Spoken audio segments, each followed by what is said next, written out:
فرزند زہرا یہ حالات برے ہیں۔ کاشانۂ بصیرت ویب سائٹ، واٹس ایپ اور یوٹیوب چینل پر مشتمل ایک ایسا مکمل پلیٹ فارم جس پر محروم بصارت کے لیے بالخصوص اور تمام افراد کے لیے بالعموم سینکڑوں کی تعداد میں مستند اسلامی کتب دستیاب ہیں۔ لہذا گزارش ہے کہ آپ اپنی ذمہ داری نبھاتے ہوئے کاشانۂ بصیرت کی ویب سائٹ کو وزٹ، واٹس ایپ چینل کو فالو اور یوٹیوب چینل کو سبسکرائب کرنے کے ساتھ ساتھ بیل آئیکن کو پریس کیجئے تاکہ آپ علم کے حصول کے ساتھ ساتھ مذہب اہل بیت کی اشاعت میں بھی اہم کردار ادا کرتے رہیں۔ کاشانۂ بصیرت۔ حالات برے ہیں۔ السلام علیکم ورحمۃ اللہ وبرکاتہ۔ سامعین، آپ سماعت فرما رہے ہیں کتاب شہید انسانیت، جس کے مؤلف ہیں سیدۃ العلماء الحاج علامہ سید علی نقوی النقوی صاحب۔ آج ہم آپ کے سامنے اس کی 10ویں ریکارڈنگ پیش کر رہے ہیں۔ صفحہ نمبر 128 ہے، باب نمبر 9 جاری ہے۔ صلح نامہ امام حسن علیہ السلام سے متعلق گفتگو جاری تھی، وہیں سے ہم اپنے سلسلے کو دوبارہ جوڑتے ہیں جہاں پہ ہم نے پچھلی ریکارڈنگ میں منقطع کیا تھا۔ آثار بنی ہاشم کے مٹانے کی سعی تعمیری یادگاروں تک بھی پہنچی۔ چنانچہ جب معاویہ نے حج کیا تو واپسی میں مدینہ بھی گیا اور پیغمبر رسول کو اس کی جگہ سے حرکت دی، چاہتے تھے کہ اسے شام لے جائیں۔ اسی وقت سورج کو گرہن ہوا۔ جابر بن عبداللہ الانصاری نے کہا، معاویہ نے رسول اللہ کے شہر اور ان کے دارالہجرت میں بڑا حادثہ رونما کیا، ضرور یہ کسی مصیبت میں مبتلا ہوگا۔ اسی وجہ سے اسی سال معاویہ لغوے میں مبتلا ہوا۔ اور یہ واقعہ ہے کتاب البلدان میں موجود صفحہ نمبر 24 پہ۔ یہ 50 ہجری کا واقعہ ہے۔ منبر کو جنبش دیتے ہی سورج میں گرہن لگا، ایسا کہ تارے نظر آنے لگے۔ اہل مدینہ میں اس سے اتنا ہیجان پیدا ہوا کہ معاویہ کو اپنا ارادہ ترک کرنا پڑا اور کہا کہ میں نے تو منبر ہٹا کر صرف یہ دیکھنا چاہا تھا کہ اسے دیمک تو نہیں لگی ہوئی ہے۔ اور یہ روایت تبری جلد نمبر 6 صفحہ نمبر 133 پر۔ حضرت علی ابن ابی طالب کے ساتھ جو دشمنی تھی وہ بھی آپ کی ذات سے خصومت کی بنا پر نہ تھی، بلکہ صرف اس لیے کہ آپ بنی ہاشم کے چشم و چراغ اور اصول اسلام کے علمبردار تھے۔ اس لیے سیاست کا تقاضا یہ تھا کہ ملک میں آپ کے خلاف نفرت پیدا کرائی جائے۔ قتل عثمان کا الزام بھی فقط اس سیاست کے پورا کرنے کا ایک بہانہ تھا۔ چنانچہ علامہ ابن حجر مکی نے لکھا کہ مروان بن حکم کی زبانی منقول ہے کہ اس نے کہا کہ کوئی شخص علی سے زیادہ عثمان کی حمایت کرنے والا نہ تھا۔ کسی نے کہا کہ پھر تم لوگ ممبروں پر انہیں گالیاں کیوں دیتے ہو؟ اس نے کہا بغیر اس کے کہ ہمارا اقتدار قائم نہیں ہو سکتا، بغیر یہ گالیاں نہ دینے کے ہمارا اقتدار قائم نہیں ہو سکتا۔ پھر جبکہ صلح نامہ کی بنیاد یعنی کتاب اور سنت کی موافقت والی شرط کا یہ انجام ہوا تو دوسری شرطوں کا نتیجہ ظاہر ہے۔ چنانچہ دوسری شرط یہ کہ معاویہ کو اپنے بعد کسی کے نامزد کرنے کا حق نہ ہوگا، اس کے انجام کا آئندہ ایک مستقل باب میں بیان ہوگا۔ تیسری شرط یہ تھی کہ شام اور عراق اور حجاز اور یمن سب جگہ کے لوگوں کے لیے امان ہوگی۔ اس کا انجام بہت دردناک ہے۔ عراق میں زیاد بن سمیہ کے ہاتھوں جو خونریزیاں ہوئیں وہ صفحہ تاریخ پر نمایاں حروف میں درج ہیں۔ اس شخص کے خصوصیات میں لکھا ہے کہ وہ جرم سے پہلے سزا دیتا تھا، بدگمانی کی بنا پر تحقیق اور تفتیش قید کر دیتا اور شبہ پر ایذا رسانی کرتا۔ انسان کی جان کا لینا اس کے نزدیک کوئی بات ہی نہ تھا۔ اس کا ایک عجیب نمونہ اس وقت یہ واقعہ ہے کہ اس نے یہ عام حکم دے دیا تھا کہ جو نصف شب کے بعد گلی کوچے میں نظر آئے اس کو قتل کر دیا جائے۔ ایک رات ایک دیہاتی عرب کو گرفتار کیا گیا اور اسے زیاد کے پاس لائے گیا تو اس نے اپنی صفائی پیش کی کہ میں یہاں کا رہنے والا نہیں ہوں، دیہات سے آج ہی آیا ہوں اور مجھے آپ کے اس حکم کی اطلاع نہیں تھی۔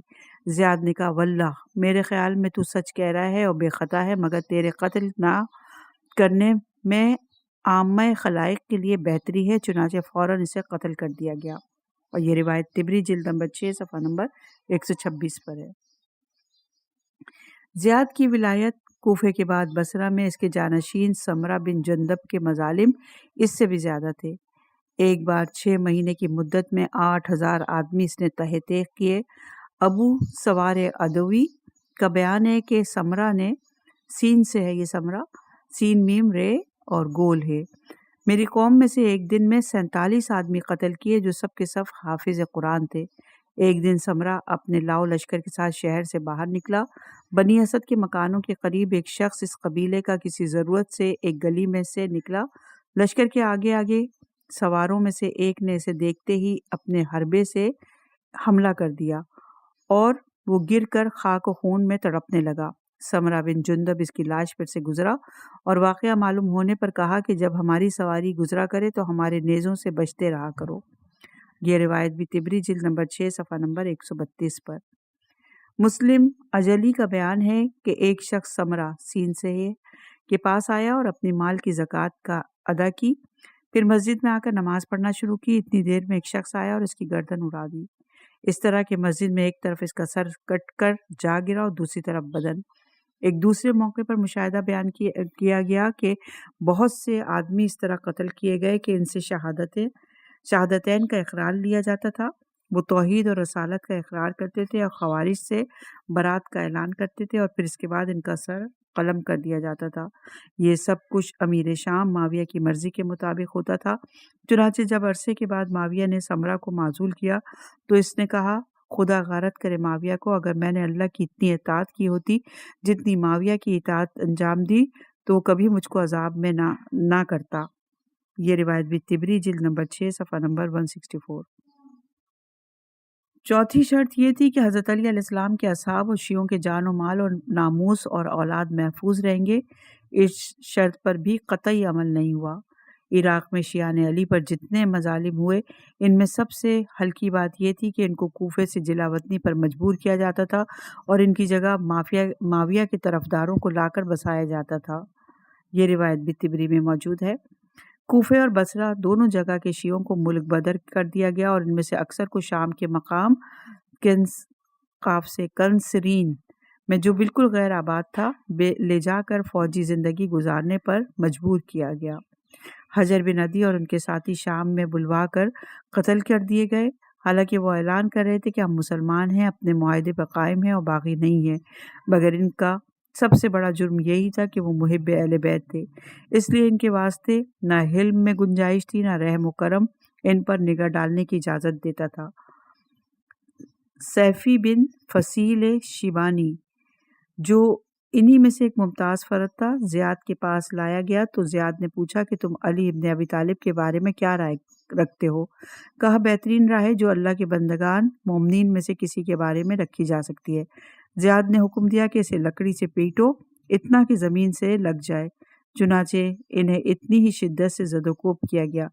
زیاد نے کہا، بس کرو۔ پھر پوچھا، ہاں بتاؤ علی کے باب میں کیا کہتے ہو؟ کہا، باخدا اگر استروں اور چھریوں سے میری بوٹیاں کاٹ ڈالو تب بھی وہی کہوں گا جو پہلے سن چکے ہو۔ کہا، تجھ کو ان پر لعنت کرنی ہوگی ورنہ تیری گردن اڑا دی جائے گی۔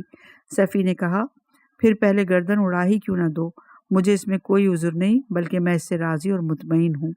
یہ روایت بھی طبری جلد نمبر 6 صفحہ نمبر 149 پر ہے۔ زیاد نے 12 آدمیوں کو پا بزنجیر شام کی طرف روانہ کیا۔ حجر بن عدی کندی، ارقم بن عبداللہ کندی، شریک بن شداد حضرمی، سیفی بن فصیل، قبیضہ بن زئیبہ ابسی، کریم بن عفیف خشمی اور عاصم بن عوف بجلی، ورقہ بن سمیع بجلی، قدام بن حیات غزی، عبد الرحمن بن حسان غزی، محرز بن شہاب التمیمی، عبداللہ بن حویہ سعدی، عتبہ بن اخنس سعدی اور سعد بن نمران ہمدانی۔ ان 2 آدمیوں کو زیاد نے بعد میں بھیجا، جس کے بعد ان کی تعداد 14 ہو گئی۔ ان میں سے 7 آدمی مختلف لوگوں کی سفارش پر چھوڑ دیے گئے اور 6 آدمیوں کو مقام مرج عذرا میں تہ تیغ کیا گیا۔ ایک شخص عبد الرحمن بن حسان غزی کے لیے معاویہ کو خود اپنی بے رحمی ناکافی محسوس ہوئی اور ان کو پھر زیاد کے پاس بھیج دیا، اس انتباہ کے ساتھ کہ یہ ان تمام لوگوں میں سب سے زیادہ شیعت میں سخت ہے، تم اس کو بد سے بدتر طریقہ جو اختیار کر سکو اس طرح قتل کرو۔ چنانچہ زیاد کے حکم سے انہیں زندہ زمین میں دفن کر دیا گیا، اور یہ روایت بھی طبری میں موجود ہے۔ حجر بن عدی ان میں سے تھے جو مرج ازرا میں قتل کیے گئے۔ ان کو عالم اسلام میں کتنی ہر دل عزیزی تھی اس کا اندازہ اس سے ہو سکتا ہے کہ جب زیاد کی مخبری کی اطلاع ام المومنین عائشہ کو پہنچی تو انہوں نے عبد الرحمن بن حارث بن حشام کو یہ پیغام کے ساتھ بھیجا کہ معاویہ کے پاس روانہ کیا کہ یعنی حجر اور ان کے اصحاب کے بارے میں خدا کا خوف کرنا، مگر افسوس ہے کہ عبد الرحمن اس وقت پہنچے جب حجر اپنی ساتھیوں سمیت قتل ہو چکا تھا۔ عبد الرحمن نے معاویہ سے کہا، آپ کے پاس سے کہاں سے چلایا گیا؟ ابو سفیان نے میراث میں ملا ہوا حلم، آپ نے اس حلم سے کام کیوں نہ لیا؟ آپ نے ان کو جیل خانے ہی میں ڈال دیا ہوتا اور وبا اور تعاون سے ہلاک ہو جانے دیا ہوتا۔ معاویہ نے تنزیہ طور پر جواب دیا کہ تمہارا ایسا کوئی مشورہ دینے والا موجود نہ تھا۔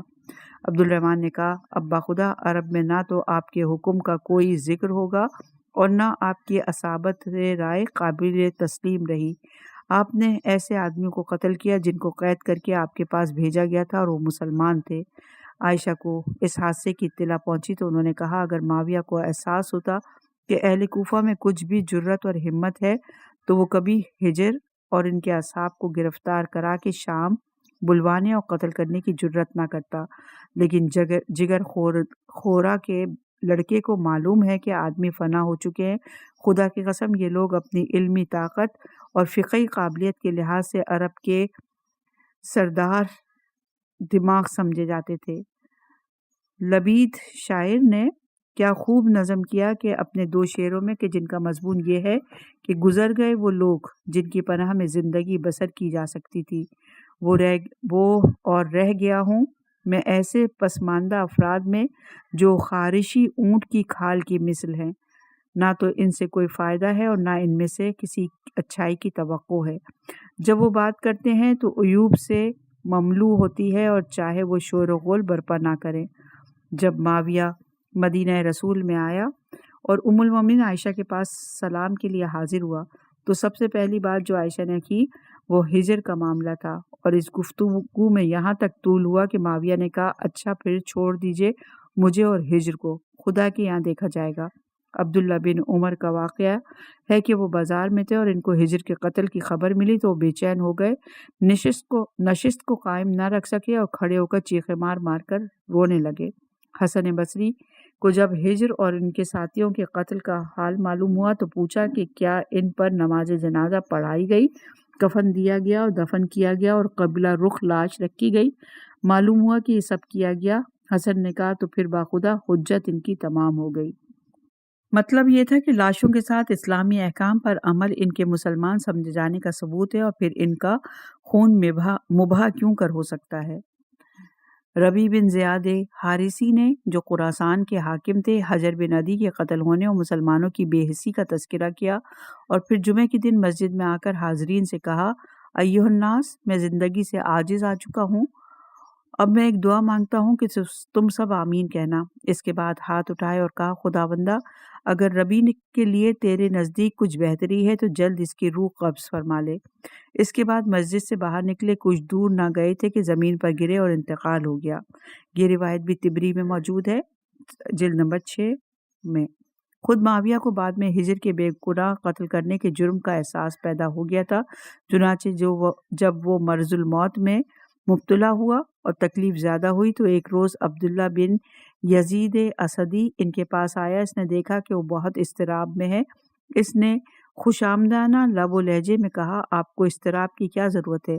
اگر مر گئے تو جنت میں پہنچے اور اگر زندہ رہے تو مسلمانوں کے جا پناہ میں رہے۔ معاویہ نے کہا، خدا رحمت نازل کرے تمہارے والد پر، وہ مجھے حجر بن عدی کے قتل سے منع کرتے تھے۔ محمد بن سیرین کی روایت ہے کہ جب معاویہ کا وقت وفات قریب آیا اور انہیں گھیرا لگا تو انہوں نے کہا، اے ہجر، تمہارے قتل سے مجھے طویل روز کا سامنا ہوگا۔ حزن اور مشقت کا زمانہ طولانی ہوتا ہے، لہٰذا اس سے مقصود یہ ہے کہ مجھے اس قتل کے سبب سے روز قیامت بڑی تکلیف اور زحمت کا سامنا کرنا پڑے گا۔ عمرو بن الحمق خزائی ایک بزرگ تھے جن کو حضور اکرم صلی اللہ علیہ وآلہ وسلم نے سلام کہلوایا تھا اور اس لیے بہت بلند مرتبہ انسان سمجھے جاتے تھے۔ ان کی گرفتاری کا حکم ہوا اور معاویہ کی خصوصی ہدایت کے مطابق ان پر 9 وار نیزے کیے گئے، حالانکہ پہلے یا دوسرے ہی زخم میں وہ جاں بحق تسلیم ہو چکے تھے۔ تاریخ کی تصریح کے مطابق سب سے پہلا سر جو اسلام میں نیزے کی نوک پر بلند کیا گیا وہ ان کا سر تھا۔ ان واقعات سے شیعان علی میں تلاطم برپا ہو گیا اور امام حسین علیہ السلام پر بھی سخت اثر ہوا۔ چنانچہ دنیاوی نے لکھا کہ جب حجر بن عدی اور ان کے اصحاب قتل ہو گئے تو اہل کوفہ نے اس کو بڑی ناگوار مصیبت سمجھا اور کچھ لوگ اشراف اہل کوفہ میں سے امام حسین علیہ السلام کے پاس گئے اور آپ کو اطلاع دی۔ آپ نے کہا انا للہ و انا الیہ راجعون، اور یہ واقعہ آپ کو بہت شاق ہوا، تاہم آپ نے اس واقعے پر ایک دم کوئی انتہائی قدم اٹھانا مناسب نہیں سمجھا، بلکہ آئندہ حالات کا بے چینی کے ساتھ انتظار کرتے رہے۔ بے شک جب معاویہ کو یہ معلوم ہوا کہ لوگ حسین علیہ السلام کے پاس شکایت لے کے گئے ہیں اور آپ نے بھی ان کے ساتھ اظہار ہمدردی کیا ہے، تو انہیں یہ اندیشہ پیدا ہوا کہ کہیں آپ مخالفت کے لیے کھڑے نہ ہو جائیں۔ اس بنا پر انہوں نے آپ کے نام ایک تحییدی خط لکھا۔ اس کے جواب میں اب امام حسین علیہ السلام خاموش نہ رہ سکتے تھے۔ آپ نے ایک ایک کر کے امیر شام کی جو خلاف ورزیاں معاہدے کے متعلق تھیں وہ گنوائیں اور خصوصیت کے ساتھ حجر بن عدی وغیرہ کے قتل کو آپ نے موثر الفاظ میں پیش کیا اور اس پر سخت احتجاج فرمایا، جس کا ذکر اس باب کے آخر میں آئے گا۔ 5ویں شرط یہ تھی کہ امام حسن اور امام حسین یا کسی کو بھی خاندان رسالت میں سے کوئی نقصان پہنچانے کی کوشش نہ کی جائے گی، نہ خفیہ نہ اعلانیہ۔ اس شرط کی بھی صریح خلاف ورزی کی گئی، حالانکہ اس صلح کے بعد یہ حضرات ملکی اور سیاسی امور سے بالکل بے تعلق رہے، مگر اس کے بعد بھی امام حسن بنی امیہ کی ایذا رسانیوں سے محفوظ نہیں رہے۔ اس کی مختلف صورتیں تھیں۔ پہلے غلط پروپیگنڈے اور بے بنیاد الزامات جن سے ان کی رفعت مرتبہ پر عام نگاہوں میں حرف آیا۔ وہ لوگ سمجھتے تھے کہ خاندان پیغمبر کے ان مقدس افراد کی زندگی اتنی پاک ہے کہ ان کے خلاف ایسا الزام جو کھلا ہوا اصول شریعت کے خلاف ہو عائد کرنا کسی طرح مفید نہ ہوگا، اور وہ ہرگز مسلمانوں کی جماعت میں باور نہیں کیا جا سکتا۔ اس لیے اس طرح کے الزامات لگائے گئے جو شرع کی حدود کے اندر تو ہوں گے مگر عام نگاہوں میں کچھ اچھی حیثیت سے دیکھے نہ جاتے ہوں، مثلا کثرت ازواج اور کثرت طلاق۔ یہ چیز بجائے خود شرع اسلامی میں جائز ہے، لیکن بنی امیہ کے پروپیگنڈے نے اس کو امام حسن علیہ السلام کی نسبت سے ایسے ہولناک طریقے پر پیش کیا جس سے لوگ امام حسن علیہ السلام کی نسبت کچھ اچھی رائے قائم نہ کریں۔ اسی طرح دونوں بھائیوں کے اختلاف طبیعت اور اختلاف رائے کا پروپیگنڈا اور ایسی بہت سی چیزیں جو صرف عمومی سیاست کی پیداوار تھی۔ دوسرے عمال بنی امیہ اور ان کے ہوا خواہوں کا امام حسن علیہ السلام سے برا برتاؤ، سخت کلامی اور دشنام ترازی، جس سے کسی وقت مشتعل ہو کر امام حسن یا بنی ہاشم میں سے دوسرے لوگ لڑنے مرنے پر تیار ہو جائیں، اور اس سے ایک طرح ان پر معاہدے کی خلاف ورزی کا بے بنیاد الزام عائد کیا جا سکے۔ دوسرے ان کی خوریزی کا ایک بہانہ ہاتھ آئے۔ اس کا اندازہ امام حسین کے ان الفاظ سے ہوتا ہے جو آپ نے مروان بن حکم کو مخاطب کرتے ہوئے فرمایا، اس وقت کہ جب امام حسن علیہ السلام کی وفات کے بعد آپ کی جنازے پر مروان رو رہا تھا، امام حسین نے کہا آج تم رو رہے ہو، حالانکہ اس کے پہلے تم ہی ان کو غم و غصے کے گھونٹ پلایا کرتے تھے۔ مروان نے کہا ٹھیک ہے، مگر وہ سب میں ایسے انسان کے ساتھ کرتا تھا جو اس پہاڑ سے زیادہ قوت برداشت رکھنے والا تھا۔ مگر اس انتہائی ضبط و تحمل کے بعد بھی امام حسن کی زندگی محفوظ نہ رہ سکی۔ سلطنت وقت کو جب کوئی بہانہ ان کے خلاف کھلے ہوئے جور و ستم کا نہ ملا تو پھر وہ خاموش حربہ استعمال کیا گیا جو سلطنت امیہ میں اکثر بڑی مہموں کے سر کرنے میں صرف کیا جاتا رہا۔ امیر شام معاویہ نے اشعث بن قیس کی بیٹی جادہ کے ساتھ جو امام حسن کی زوجیت میں تھیں ساز باز کر کے اس کو 1,00,000 درہم بھجوائے اور یزید کے ساتھ شادی ہو جانے کا وعدہ کیا اور اس کے ذریعے سے امام کو زہر دلوا دیا، جس سے آپ کے کلیجے کے ٹکڑے ہو گئے۔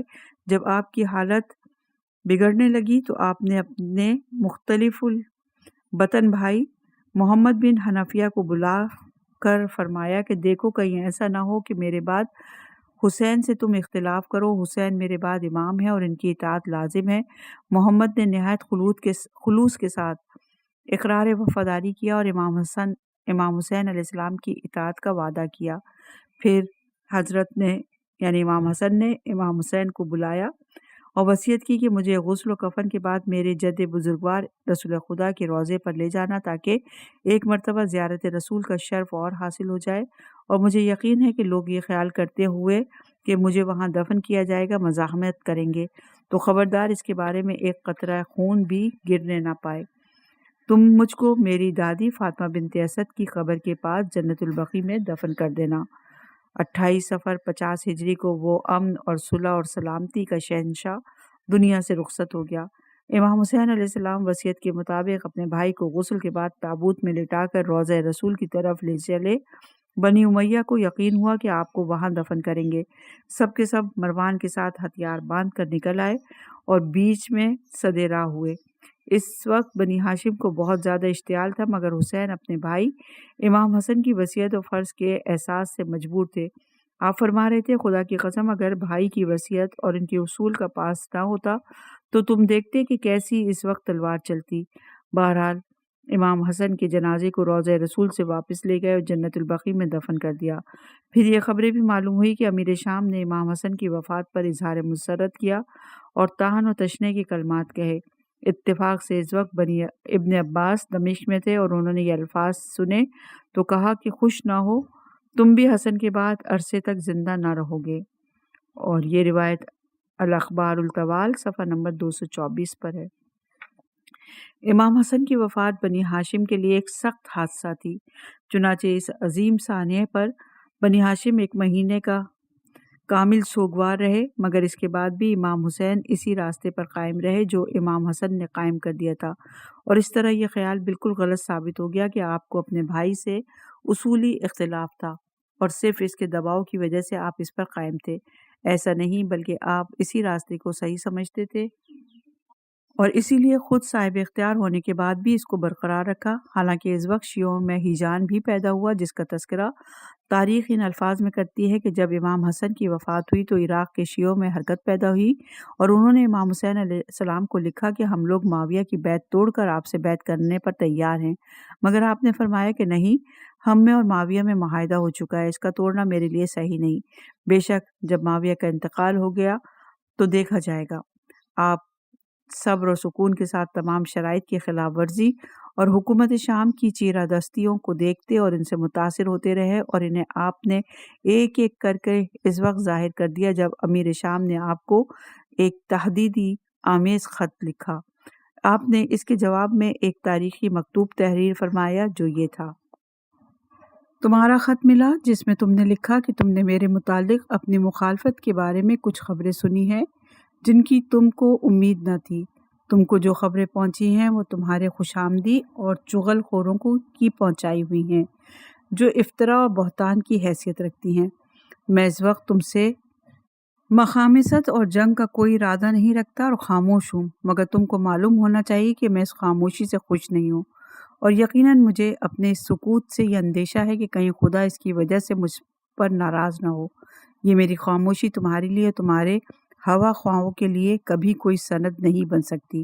کیوں معاویہ، کیا تم ہی نہیں ہو وہ شخص جس نے ہجر کندی کا قتل کیا؟ کیا تم ہی وہ نہیں ہو جس نے ایسے نماز گزاروں پرہیزگاروں کو قتل کیا جو ظلم اور بدعت کو پسند نہ کرتے تھے اور دین کے معاملے میں کسی شخص کی ملامت اور سرزنش کی پرواہ نہ کرتے تھے، حالانکہ تم ان کے ساتھ بڑی قسمیں کھا کے پختہ وعدہ کر چکے تھے، اور انہوں نے نہ کوئی فتنہ ملک میں پیدا کیا تھا اور نہ تمہاری مخالفت کی تھی، مگر تم نے ان کو قتل کیے بغیر نہ چھوڑا۔ کیا تم ہی وہ شخص نہیں ہو جس نے عمر بن الحمق الخزائی صحابی رسول کو قتل کیا، جو ایسا صالح اور عبادت گزار بندہ تھا کہ کثرت عبادت سے اس کا جسم گھل گیا تھا، بدن ڈھل گیا تھا، قوتیں زائل ہو گئی تھیں اور چہرے پر زردی چھا گئی تھی۔ تم نے پہلے ان کو امان دے دی تھی اور ایسا مضبوط وعدہ کیا تھا کہ اگر ایسا وعدہ کسی جانور سے بھی کیا جائے تو وہ پہاڑ کی چوٹی سے اتر کر پاس آ جائے۔ پھر تم نے بڑی جسارت کے ساتھ اس عہد کو توڑ دیا اور بے جرم و خطا ان کو مار ڈالا۔ کیا تم ہی وہ شخص نہیں ہو جس نے زیاد بن سمیہ کو، جو بنی ثقیف کے غلام عبید نامی کا بیٹا تھا، اپنا بھائی، اپنا باپ ابو سفیان کا بیٹا قرار دیا، حالانکہ رسول اللہ نے فرمایا ہے کہ بیٹا اس کو سمجھا جائے گا جو عورت کا اصلی شوہر ہو، اور زناکار کے لیے بس پتھر ہیں اور کچھ نہیں، مگر تم نے یہ مصلحت کی بنا پر رسول کو پس پش ڈال دیا۔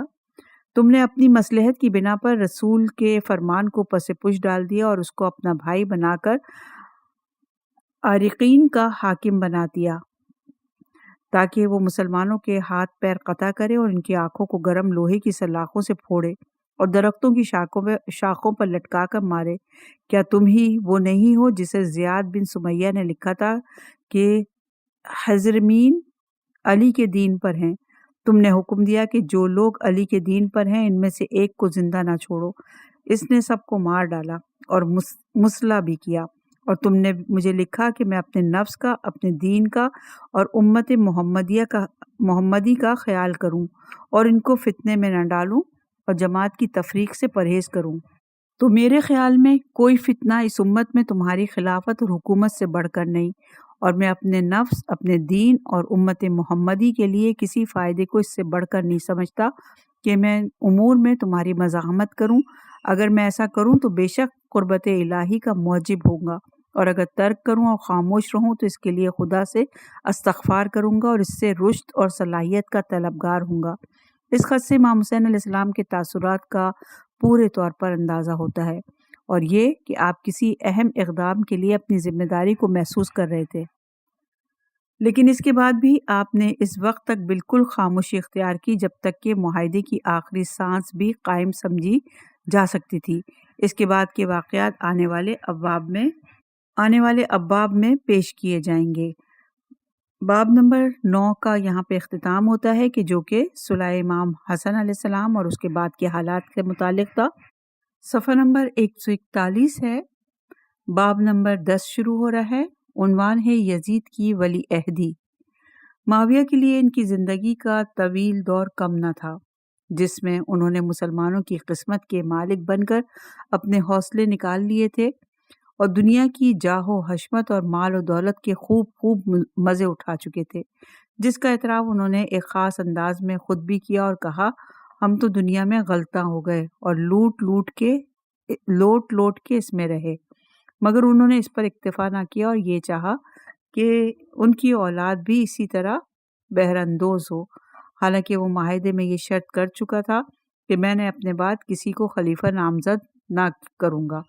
پھر بھی انہیں اسے فکر ہوئی کہ اپنے بیٹے یزید کو اپنا جانشین بنا دیں، مگر یزید کے افعال اور عادات کی وجہ سے سمجھتے تھے کہ مسلمانوں کو اس پر تیار کرنا بڑا دشوار گزار مرحلہ ہے، اس لیے وہ اس کو زبان پر نہیں لاتا تھا، تاہم وہ رفتہ رفتہ اس کے انتظامات مکمل کر رہا تھا۔ ان میں سے ایک ایسے با اثر افراد کا جو مدعی خلافت بن سکے ختم کرنا تھا، چنانچہ عبد الرحمن بن خالد بن ولید، جن کا اثر اس وجہ سے شام میں بڑھ گیا تھا کہ ان کے والد کے کارنامے رومیوں کے مقابلے میں اہل شام کی زبانیں زد عام تھے، اور اس پر معاویہ کو اندیشہ تھا کہ کہیں اہل شام ان کو خلیفہ نہ تسلیم کر لے، لہٰذا ان کا علاج یہ کیا گیا کہ ابن اسال کے ذریعے سے ان کو زہر دلوایا، جس سے ان کا خاتمہ ہو گیا۔ معاویہ نے ابن اسال کو اس کا معاوضہ یہ دیا کہ ہمیشہ کے لیے ٹیکس سے مستثنیٰ کر دیا، اور حمص کے خراج کی وصولیابی کا اسے ولی قرار دیا گیا، اور یہ روایت بھی طبری میں موجود ہے، جلد نمبر 6 صفحہ نمبر 128۔ مگر اسے اس رشوت سے فائدہ اٹھانے کا زیادہ موقع نہیں ملا، اس لیے کہ عبد الرحمن کے بھائی مہاجر بن خالد نے مدینہ سے دمشق جا کر اپنی تلوار سے ابن اسال کو قتل کر دیا، جس پر معاویہ نے مہاجر کو قید کی سزا دی اور 1 سال کے بعد رہا کیا۔ دوسرا قول یہ ہے کہ عبد الرحمن کے بیٹے خالد بن عبد الرحمن بن خالد بن ولید نے اپنے باپ کے قاتل کو حمص جا کر وہیں تحقیق کیا۔ اس پر معاویہ نے اس کو تھوڑے دن تک قید رکھا، پھر دیت یعنی خون بہا لے کر رہا کر دیا۔ یہ 46 ہجری کا واقعہ ہے۔ ان کے مقربین اور گرد و پیش کے رہنے والے اس کا اندازہ رکھتے تھے کہ معاویہ کی یہ دلی خواہش ہے کہ وہ یزید کو اپنا ولی عہد بنائے، مگر انہیں بھی اس کے بروئے کار آنے کی صورت نظر نہ آتی تھی۔ سب سے پہلے جس نے اس تعطل اور جمود کو حرکت اور عمل میں تبدیل کیا وہ مغیرہ بن شعبہ والی کوفہ تھا۔ یہ شخص بڑا ہی مدبر اور عرب کے نہایت چالاک لوگوں میں محسوب تھا۔ واقعہ یہ پیش آیا کہ مغیرہ نے شاید فقط امتحان کے طور پر دمشق جا کر معاویہ کے سامنے حکومت کوفہ سے استعفیٰ دینے کا فیصلہ کیا۔ وہ سمجھتا ہوگا کہ امیر معاویہ مجھے کسی قیمت پر ہٹانے کے لیے تیار نہ ہوں گے اور اس کے بعد میری خوشامد کریں گے۔ وہاں معاملہ برعکس ہوا اور معاویہ نے ایک دوسرے شخص کو کوفے کی حکومت کے لیے تجویز کیا۔ جب یہ صورت پیش آئی تو مغیرہ نے حکومت کوفہ برقرار رکھنے کے لیے تدبیر کی کہ وہ یزید کے پاس گیا اور اسے یہ پٹی پڑھائی کہ تم اپنے باپ سے ولی عہدی کا اعلان کیوں نہیں کراتے؟ کون کہہ سکتا ہے کہ یزید خود ہی اس کے واسطے دل میں بے چین نہ ہوگا، اور اگر اسے شراب و کباب کے مشغلوں میں اب تک اس پر غور کرنے کا موقع نہ ملا ہوگا تو تب بھی مغیرہ کا یہ کہنا اس کی دیوانہ طبیعت کے لیے ہوائے بس است سے کم نہ تھا۔ وہ معاویہ کے پاس گیا اور ایک لاڈ پیار سے پلے ہوئے بے باک بیٹے کی طرح اپنے باپ سے بضد ہوا، اپنی ولی عہدی کی خواہش ظاہر کی اور مغیرہ بن شعبہ کے خیالات کو جو اس بارے میں تھے بیان کیا۔ معاویہ کو تو کبھی اس کی توقع ہوتی ہی نہ تھی کہ کوئی سنجیدہ انسان اس منصب کے لیے یزید کا نام پیش کرے گا۔ انہوں نے جب مغیرہ کی گفتگو سنی تو سمجھے کہ سوکھے دھانوں پانی پڑا۔ انہوں نے مغیرہ کو بلوایا اور اس بارے میں تبادلہ خیال کیا۔ مغیرہ نے بڑے اعتماد کے ساتھ بتلایا کہ اس مہم کا پورا ہونا کوئی مشکل نہیں۔ کوفے میں یزید کی موافقت پر لوگوں کو ہموار کرنے کے لیے میں کافی ہوں۔ بصرہ میں زیاد اس کام کو انجام دے گا۔ ان 2 مقامات کے بعد پھر تیسری جگہ کوئی ایسی نہیں جو یزید کی مخالفت کی جرأت کر سکے۔ معاویہ نے مغیرہ کی ان باتوں کو بڑی توجہ کے ساتھ سنا اور اس کو کوفے کی گورنری پر بحال کر دیا۔ مغیرہ فوراً کوفہ پہنچا اور اس مقصد کی تکمیل میں مصروف ہو گیا۔ اسے اپنی کارگزاری کا نتیجہ جلدی سے معاویہ کی خدمت میں پیش کر کے صلہ حاصل کرنا اور اپنی وفاداری کا سکہ جمانا تھا۔ اس لیے اس نے سب سے پہلے جو خاص بنی امیہ کے ہوا خواہ تھے ان کو بلا کر اپنے مقصد کا تذکرہ کیا اور بتایا کہ خلیفہ مسلمین اس امر کے متعلق مطمئن نہیں ہے کہ کوفے کے لوگ اس ولی عہدی کو تسلیم کریں گے، اس لیے ضرورت ہے کہ یہاں سے ایک وفد ان کی خدمت میں جائے اور یہ التجا پیش کرے کہ وہ یزید کو اپنا ولی عہد قرار دیں۔ پھر بھی ایسے لوگ کم ملتے تھے جو اس وقت میں شریک ہونا پسند کریں۔ اس کے لیے مغیرہ کو اپنی جیب خاص یا خزانہ سرکاری سے 30,000 درہم رشوت میں صرف کرنا پڑے۔ اس طرح کوفیوں کا ایک وفد مرتب کر کے اپنے بیٹے موسیٰ کی قیادت میں معاویہ سے یزید کی نامزدگی کے لیے درخواست پیش کی۔ معاویہ اس التجا کی حقیقت کو خوب سمجھتا تھا، چنانچہ انہوں نے وفد کو مناسب جواب دینے کے بعد علیحدگی میں موسیٰ بن مغیرہ سے پوچھا کہ سچ بتاؤ کتنے پر تمہارے باپ نے ان لوگوں سے دین اور ایمان کو خریدا؟ موسیٰ نے کہا 30,000 درہم میں، اور یہ روایت ہے کامل ابن اسیر میں۔ معاویہ کو اس معاملے میں مسلمانوں کی رائے عامہ کے متعلق اب بھی اطمینان نہ تھا۔ انہیں جمہور کی نفرت اور بیزاری کا خوف دامن گیر تھا۔ وہ سمجھتے تھے کہ مغیرہ کے اس وفد کو رائے عامہ کا ترجمان نہیں سمجھا جا سکتا۔ اب انہوں نے زیاد بن ابیہ کو، جسے وہ سیاسی طور پر اپنا بھائی بنا چکا تھا، اس معاملے میں مشورہ لینے کے طور پر خط لکھا۔ زیاد کو معاویہ کی اس خواہش کا اندازہ بہت عرصے سے ہوگا۔ اب اس خط سے اس خواہش کا اظہار بھی ہو گیا، اور یہ ظاہر ہے کہ ایک وفادار گورنر کی حیثیت سے اس کا کیا فرض ہونا چاہیے تھا، خصوصاً جب کہ معاملہ اس کے بھتیجے کا تھا، مگر معاملے کی نزاکت اور اس کے تمام پہلو زیاد کو لرزاں براندام بنا رہے تھے۔ چنانچہ اس نے اپنے خاص محرم راز عبید بن کعب نمیری کو بلا کر کہا کہ خلیفۃ المسلمین نے مجھے خط لکھا ہے کہ انہوں نے یزید کی بیعت لینے کا ارادہ کیا ہے، مگر انہیں لوگوں کی نفرت اور بیزاری کا خوف ہے اور چاہتے ہیں کہ کسی طرح جمہور مسلمین متفق کیے جا سکیں، اور اس بارے میں مجھ سے مشورہ کیا ہے۔ اس لیے اسلامی ذمہ داری کا احساس بہت اہم ہے، اور یزید ایک آوارہ اور مطلق العنان شخص ہے اور شکار کا بڑا دلدادہ ہے۔ تم میری طرف سے سرکار کے پاس جا کر یزید کے افعال اور حالات کا تذکرہ کرو اور کہو کہ ذرا سوچ سمجھ کر اس کام کو کریں۔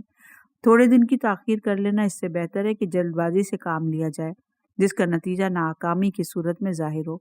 عبید نے اس میں اتنی ترمیم کی کہ معاویہ کو اس طرح دو ٹوک جواب نہ دیا جائے، بلکہ یزید سے مل کر اس سے کہا جائے کہ آپ کو رائے عامہ اپنے موافق بنانا ہے تو ان افعال کو ترک کیجیے جنہیں مسلمان عموماً ناپسند کرتے ہیں۔ زیاد نے معاویہ کو صرف اتنا لکھا کہ اس بارے میں ذرا تاخیر سے کام لیجیے، تعجیل مناسب نہیں۔ یہ روایت طبری میں موجود ہے، جلد نمبر 6 میں، صفحہ نمبر 169 میں۔ کہا جاتا ہے کہ اس کے بعد یزید نے اپنی بہت سی بدعمالیوں کو ترک کر دیا، مگر بعد کے حالات سے اندازہ ہوتا ہے یہ کینہ یزید کے دل میں زیاد کی طرف سے پیدا ہو گیا، بلکہ شاید اسی رقابت سے اس کو یہ خیال ہوا کہ زیاد نے یہ مخالفت اپنے بیٹے عبید اللہ کے اشارے سے کی ہے، اس لیے وہ عبید اللہ بن زیاد سے بھی ایک عرصے تک اس کے بعد بدظن رہا۔ 49 ہجری یا 50 ہجری میں 70 برس کی عمر میں مغیرہ کا انتقال ہو گیا۔ اب کوفے میں زیاد کی حکومت ہو گئی۔ وہ 45 ہجری میں معاویہ کی طرف سے بصرہ، خراسان اور ساجستان کا حاکم بنایا گیا تھا۔ پھر بحرین اور عمان بھی اس کی حکومت میں شامل کر دیے گئے۔ اب مغیرہ کے مرنے کے بعد کوفہ بھی اس کی حکومت میں شامل کر دیا گیا۔ چونکہ اس تمام قلمرو میں بصرہ اور کوفہ دو اہم مقام تھے، لہٰذا وہ سال میں 6 مہینہ بصرے میں رہتا تھا اور 6 مہینے کوفے میں، اور اس مدت میں بصرہ کی حکومت پر سمرہ بن جندب کو اپنا قائم مقام بنایا جاتا تھا۔ 3 یا 4 سال کی مدت گزرنے پر 4 ماہ رمضان 53 ہجری کو زیاد کی بھی وفات ہو گئی۔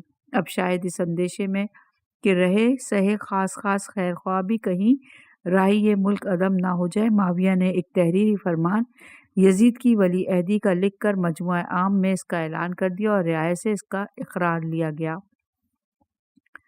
واقعات بتلاتے ہیں کہ مغیرہ بن شعبہ بڑی حد تک کوفے کی زمین کو ہموار بنانے کا کام کر چکا تھا، اور کم از کم ہوا خواہ نے بنی امیہ کو اس کے لیے تیار کر لیا تھا۔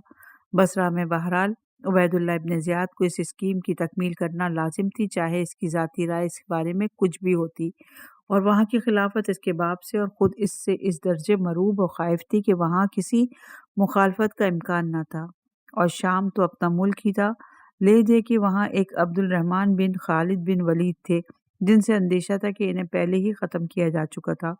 دوسرے مقتول خلیفہ عثمان کے بیٹے سعید تھا۔ انہوں نے ذرا خلافت یزید پر اظہار ناراضگی کیا اور خود معاویہ کے پاس آ کر کہا کہ آپ نے یزید کو مجھ پر مقدم کیا اور اس کے لیے بیعت لی، حالانکہ باخدا آپ جانتے ہیں کہ میرے باپ اس کے باپ سے بہتر اور میری ماں اس کی ماں سے اچھی اور میں خود اس سے بہتر، اور آپ کو جو کچھ ملا ہے یہ میرے باپ کا صدقہ ہے۔ یہ سن کر معاویہ نے کہا کہ تم نے جو اپنے باپ کے احسان کو مجھ پر ذکر کیا تو مجھے اس کا انکار نہیں، مگر میں نے اس کا عوض یہ کر دیا کہ ان کے خون کا بدلہ کیا اور قاتلوں سے ان کا بدلہ لیا، اور تمہارے باپ کی فضیلت اس میں کوئی شک نہیں کہ مجھ سے بہتر تھی اور انہیں رسول خدا سے قرابت مجھ سے زیادہ حاصل تھی۔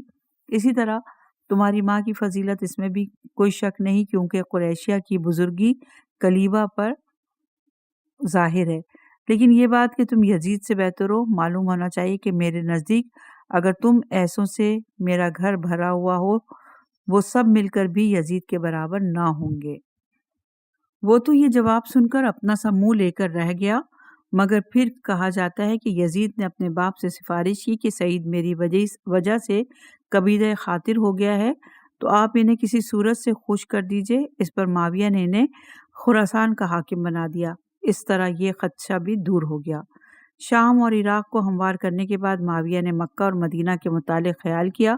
اس زمانے میں مروان مدینہ کا حاکم تھا۔ معاویہ نے اس کو لکھا کہ ہم نے یزید کو اپنا ولی عہد بنایا ہے اور اس کے بعد اس کے لیے ولی عہدی کی بیعت لی جا چکی ہے۔ تم خود بھی یزید سے بیعت کرو اور ہماری طرف سے وہاں مدینے کے لوگوں سے یزید کے لیے بیعت لو۔ مروان نے جب معاویہ کا حکم پڑھا تو غصے سے دیوانہ ہو کر گھر میں گیا، گھر والوں اور اپنے ماموزات قبیلہ بنی کنانہ کے لوگوں پر بھی اپنی اس ناراضگی اور رنج و غضب کا اظہار کیا، اور اسی غصے میں دمشق کی طرف معاویہ سے خود بات چیت کرنے کی غرض سے روانہ ہو گیا۔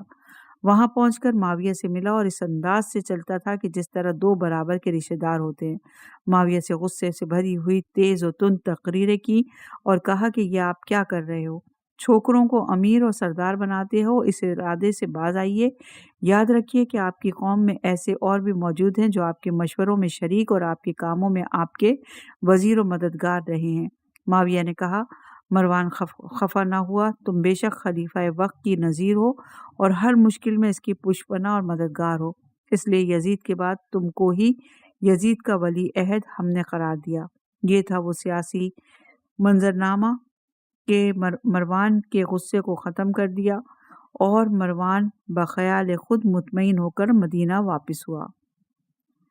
اپنے کلام کو یہیں روکتے ہیں اور باب نمبر 10 ابھی جاری ہے یزید کی ولی عہدی سے متعلق۔ انشاءاللہ کہ اگلی ریکارڈنگ میں اسے مزید آگے بڑھائیں گے۔